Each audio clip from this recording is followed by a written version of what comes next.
My name's Octavis, and I'm going to perform my if speech.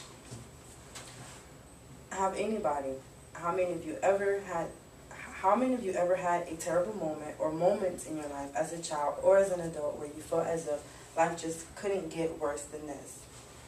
Well, I can honestly say that I've had plenty of these moments, but I didn't allow it to get the best of me or stop me from wanting more things out of life. I think that everyone should look at their past experiences, not just the past, but as a reminder, something as a stepping stone to want to do better in life. The most important thing about my past is that it has molded me into this person I am today. I am very relentless, I am determined, and I am a strong-minded individual. The reason I say this because I am the type of individual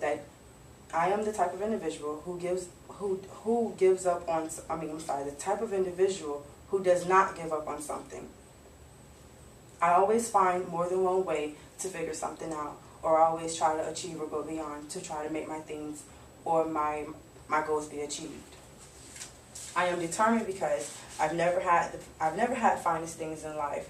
I've always had to struggle and always wanted more in life. And I know that by me wanting that or wanting to achieve that, I have to be determined and motivated to get what I want out of life.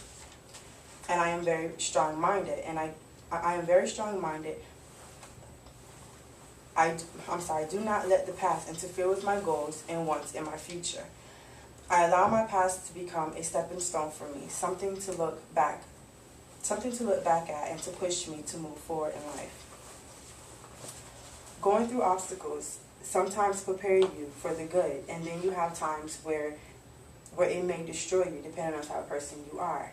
But if you are that strong-minded, determined, relentless individual, then you will have strengths that will take you very far in life.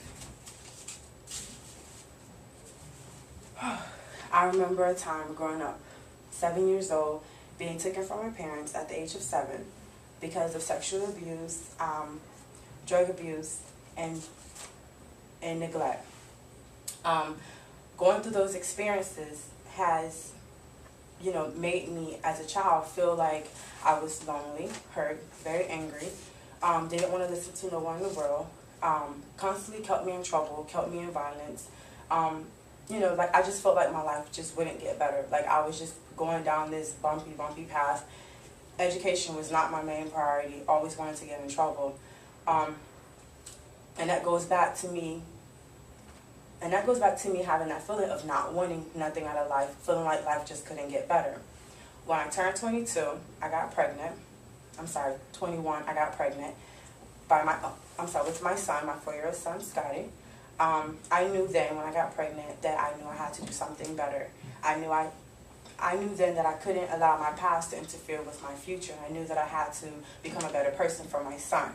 So I went to school. I graduated with a GED at the age of 22, 23. From then, I went straight into college, and I've been here ever since. And I just, my son is my motivation. My past is my motivation to keep going forward and to not look backwards. Don't ever look at any of your past experiences as something shameful or as a flaw. Acknowledge your past experiences, bad or good, as a stepping stone, something you can bounce back from. Allow it to make you stronger. And this is my quote for the day. Good and bad experiences are obstacles to help you move forward. Thank you. That was my speech for the day. Oh gosh. Now we gotta look and make sure I did hers. If I